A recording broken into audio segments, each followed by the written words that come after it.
はい、おはようございます。なほです。Hey, I'm Matt. はい、このカモンレディオでは、私たちが運営しているオンラインの英語のプログラム、カモンラインについて英語で語っていく、番組です。今日はですね、別のゲストの方をお呼びしております。今日のゲストは、レクサです。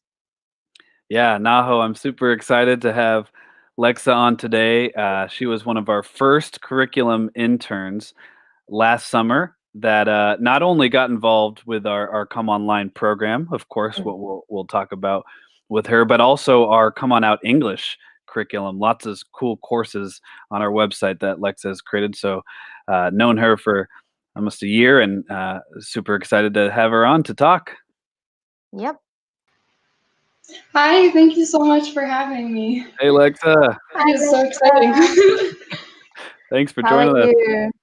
I'm good, yeah. I know it's been a long time. It seems like forever. Yeah. Yeah. Happy New Year, I guess. Okay, Lexa, at the beginning, if you can introduce yourself a bit. My name is Lexa, and I went to school for music education and music performance at University of Michigan. I studied the bassoon, which, if you don't know what that is, it's like this really long, skinny, awkward-looking wind instrument that most people confuse with the oboe. So since I've graduated, I've been doing a lot of different things. I was traveling before the pandemic started, and then since then, I've been doing a lot of remote online music lessons, teaching recorder, some bassoon, and I actually hope to take some classes myself on like guitar, and I would like to work on my Spanish. So hoping for that in the future. Yeah. Yeah. How many different instruments do you play, Alexa? I mean, we have to play well versus play. Well, okay. I mean, we had to learn all the main string instruments, the woodwind instruments, the brass instruments. My piano skills are iffy, but yes. How about saxophone? My first instrument, actually, yeah. Oh, right. Saxophone. Yeah. I brought that just for you. Yeah, so bassoon, in Japan we call it fagot. So when I first heard bassoon, I didn't know what it is. So yeah, that's the German word. It's very long, large instrument. There's so many. There's 5, 6 different pieces to the instrument. So as a saxophone player, together. Yeah, in band as a saxophone I don't know why player. I switched. Sometimes I what? Why? Well, I used to sit next to the bassoon player, and I would always be intimidated to learn such a large instrument. I strive to be intimidating. Yeah, okay, thank you, Lexa. So, yeah, as we said, you're playing instrument like bassoon. How is it going? How are you adapting the remote lifestyle under this situation? How are you practicing your instrument? Yeah, it's changed a fair bit because I can't play with other people really. I mean, I know some people do online ensembles. I've just been focusing on learning new instruments. So right now I'm learning guitar, and that's been fun. And I guess in terms of teaching, it's allowed me to be more flexible. So I'm learning more about the online teaching, working on getting my TEFL certificate. I'm almost done. Yeah. And so I guess I'm thinking about new ways of teaching that I hadn't thought about before. So that's exciting. Yeah. Well, speaking of teaching and learning new things, as I mentioned at the start, you helped create the curriculum for our program that we're talking about here every week. Come Online, United at Home, and obviously you're one of our current valued team members. So we've been working on that a lot over the past year. Yeah, in the program Come Online, what do you think is most impactful about this kind of experience? For both students and mentors like yourself. I guess it kind of goes with what I was talking about for not just teachers, but it's also very flexible for students. I think that's what's really great. Like I know there are a lot of adult students and college age, and people have work and they have classes. So like having the lounges that are in the morning and the evening times, I think that's really great. And there's a lot of different topics to discuss. So it's cool how flexible things are. Yeah, that's what I keep saying. It's obviously, again, we talk about this all the time. It's really tough times. It's really uncertain. It's really challenging for everyone. But the three of us and our team, and trying to stay optimistic and hopeful, and the good, see the good in this of that we're here talking across three different time zones, and like you said, doing the lounge, you taught so many students across the world different topics, and we're able to meet on the weekends and the weekdays and connect and share different perspectives. So I'm glad you said that, because it really is a positive, and for everyone involved, learning can be super accessible. Yeah, a lot of good speaking opportunities too, which I didn't think about until doing this Exactly. program. Yeah. Yeah, and another question, as we talked, you studied music in education and gave a really engaging and great webinar to our team and interns about the relationship with music and language. Yeah, can you talk a little bit about that?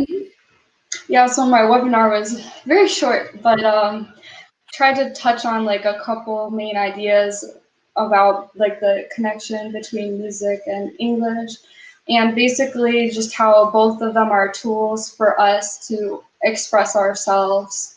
And for instance, like both are very natural for us as humans. Like they're taught very similarly. For instance, like you immerse yourself in music and language, and it's really focused on fluency and creativity. I feel like are the main goals. So there's some similar goals there. And then understanding these connections can like help us further our learning. So that's what I hope to get to talk about more at some point, about how connecting the two can further the learning. And like for instance, like with rhythm, this is very like innate to humans. It's part of our biological like structures. Like our hearts are beating, and babies just naturally want to, tap and dance and vocalize, and they're listening to people talk. So rhythm is a huge focus in our music and language. Yet when you are teaching these things, students have a lot of difficulty, especially in the music classroom, with rhythm. So why is there such a disconnect? And I think a lot of it has to do with notation and reading it, and the literacy aspect of everything. So understanding it and then being able to write it out. So I think something that could be helpful that we talk a lot about in music is incorporating movement activities to kind of feel the rhythmic like flow of the music. Whereas if you're looking at it on a page, you can't just look at it and feel it. So I think that's interesting. And also something else that I found could be another interesting topic to discuss would be then going off of that music, language, and then the body. So like I took a course in school on music and the body, and it was very interesting. A lot of things I'd never thought about. And they talk a lot about how gestures are extremely helpful and relevant to language and music, but they're also like body, like you feel them through your body, and they can convey emotions that are innate to humans. So just some stuff off of my brain. Yeah, I mean, hey, if we had more time, I would like to have more of that music stuff off your brain because, I mean, Gwen here said, commented, really cool perspective. Yeah. And I'm just thinking back, and Lexa, I know I've already told you this, but that presentation blew me away in terms of new kinds of thinking that I hadn't as a language teacher for, almost 10 years myself. And I've used songs in the classroom, of course, with my younger kids, but how you presented it was so fascinating and so interesting and really taught me how much we can use. And I would love to have you give that presentation in the lounge for our students and in our program because I think it's if so there's interconnected. interest, I'd love to. Yeah. Well, looks like Yasko is interested in that. Yeah. I can't read and speak at the same time. Yeah, me too. I should learn more from you. Yeah. Cool. Yeah, if my heartbeat is 60 beats per minute, what does that mean? I'm a ballad guy or what?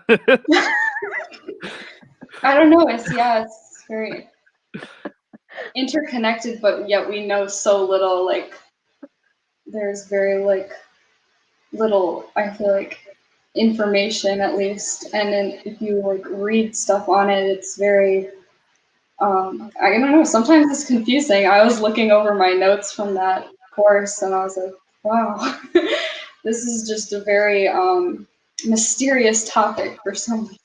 But that's one of the best parts about it because that, in our program, we love bringing up, of course, challenging topics, as you know, as creating it.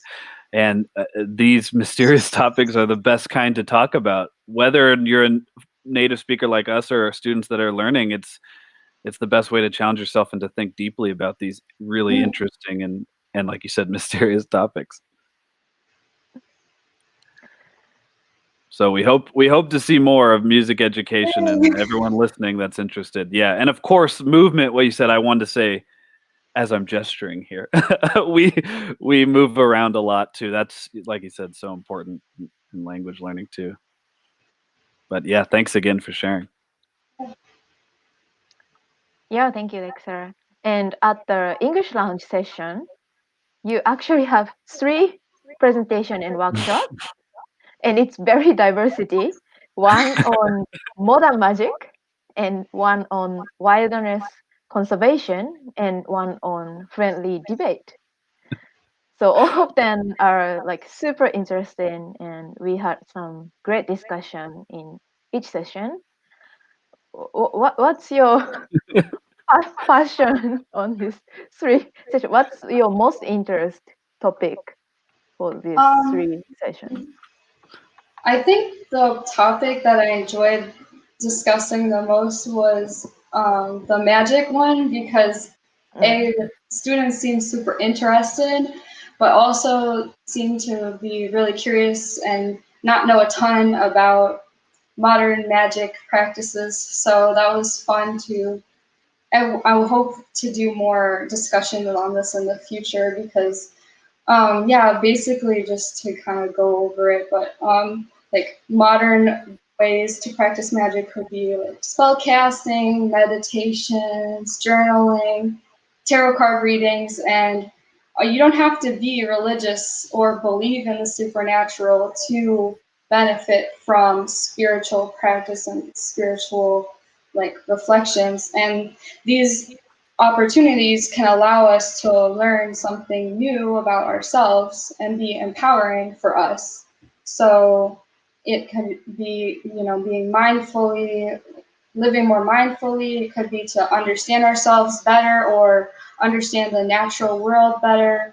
Or I feel like it's just fun. That's the biggest thing for me is we need more fun right now. So I was trying to think of a topic that would at least be fun. Well, I was there for one of the lounge sessions on magic, and it was, I will tell you, super fun, but also really engaging and really interesting. And the discussion we had, I won't spoil it for people watching that hopefully can join your session, one of your sessions, was super fun. And everyone had such different opinions on it, which was great to great perspectives. Yeah. Yeah, I also had lots of good feedback on the magic session. So I missed it last time. So I really need another chance to join. Next time. Yeah. Yeah, and of course, wilderness conservation too is super important. Yeah, I'm right now. excited for that one. That's It's your newest. mostly discussion based. Like I feel like I spent the most time picking out the different discussion questions that anyone can like pick which one they want to talk about. So there's a lot of great things to discuss with wildlife conservation too. Yeah, I think Naho was telling me that the last time you guys had a debate on zoos, which I came in just for the end, which was super interesting because that's Yeah. a great topic. Yeah, that's actually what made me start to think about the wildlife conservation was that the students seemed so interested in the zoo discussion in our discussion Yeah. session. So I was like, okay, this seems like an interesting topic to go more in depth with. I wish we had more time for the actual debate. Hey, next time, because that's a Yeah. super helpful skill to have. Thanks, And Ellie. yeah, Ellie was there. Yeah, Ellie. Yeah. Thank you, Ellie. A lot of fascinating topics you get. Yeah. I think Ellie's waiting for the next magic session, actually. Yeah.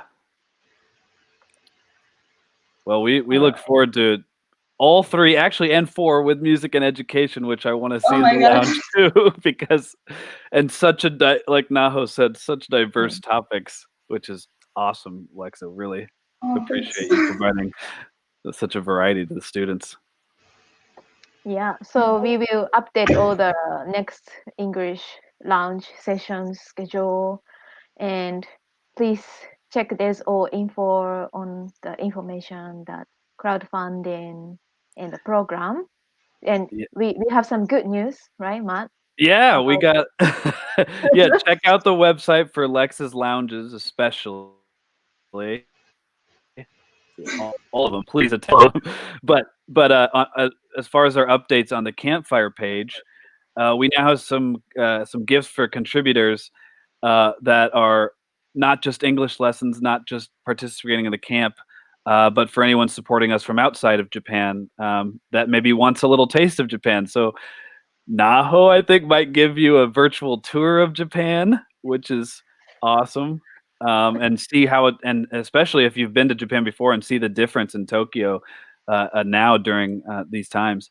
And we also have some Japanese snack and gift boxes because I know the people listening are all craving Japanese snacks. I mean, I am at all times. So, and we also have our TEFL course up there too. So some fun new contributions being added to the campfire page. So check them out.